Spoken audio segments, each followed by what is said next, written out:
2026 ரிஷப ராசிக்காரர்களுக்கு எப்படி இருக்கும்? என்னென்ன விஷயத்துல ரொம்ப ரொம்ப ரொம்ப ஜாக்கிரதையா இருக்கணும்?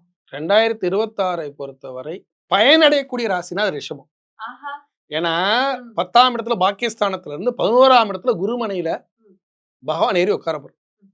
அது ஒரு பெரிய பிளஸ். சனி ம். பகவான் ஏறி உட்கார ம். போறார். சரி. அதே மாதிரி குரு பகவானும் 2ஆம் இடத்துல இருந்து 3ஆம் இடத்துக்கு போறாரு. அதுக்கப்புறம் 4ஆம் இடம் 5ஆம் இடம்னு போவாரு. அந்த இந்த 2.5 வருஷத்துல. ஸ்மூத்தான பயணமா? ஸ்மூத்தா ஸ்மூத்தா. 2ஆம் இடம்ங்கிறது வருமானம். ஆனா 3ஆம் இடம்ங்கிறது வந்து சிறுதூர பயணம். அ அது வந்து மிகப்பெரிய லாபம் தான். அதுக்கடுத்து 4ஆம் இடம், 5ஆம் இடம் அப்படி எல்லாமே லாபம். இந்த 2 1/2 இது இந்த 2 1/2 வருஷம் 11ஆம் இடத்து சனி முடியறதுக்குள்ள அவர் வந்து 3, 4, 5 3 இடத்துக்கு வந்து குரு பகவான் போவார். அதே மாரி ராகு கேது பயிற்சியிலயும் வந்து பார்த்தீங்கன்னா, 9ஆம் இடத்தில் உங்களுக்கு வந்து பார்த்தீங்கன்னா, மகரத்துல ராகு பகவானும், ம். அதே மாரி 3ஆம் இடத்துல கேது பகவானும். இதுவும் லாபம்.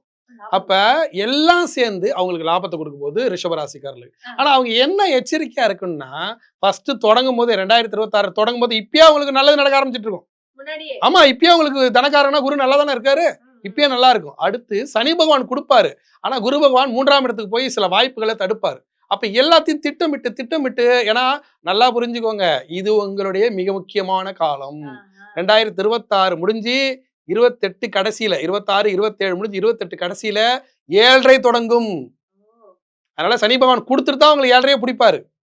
புரியுதுங்களா? இப்ப மேஷத்துக்கு தொடங்குற மாரி அடுத்து தொடங்கும் உங்களுக்கு 2028ல. அப்ப இப்பயே என்னென்ன சேமிக்கணுமோ, என்னென்ன விஷயங்கள சரியா பண்ணணுமோ, எந்த குற்றம் குறை இல்லாமல் ஒழுங்கு பண்ணி எல்லாத்தையும் வச்சுக்கணும்.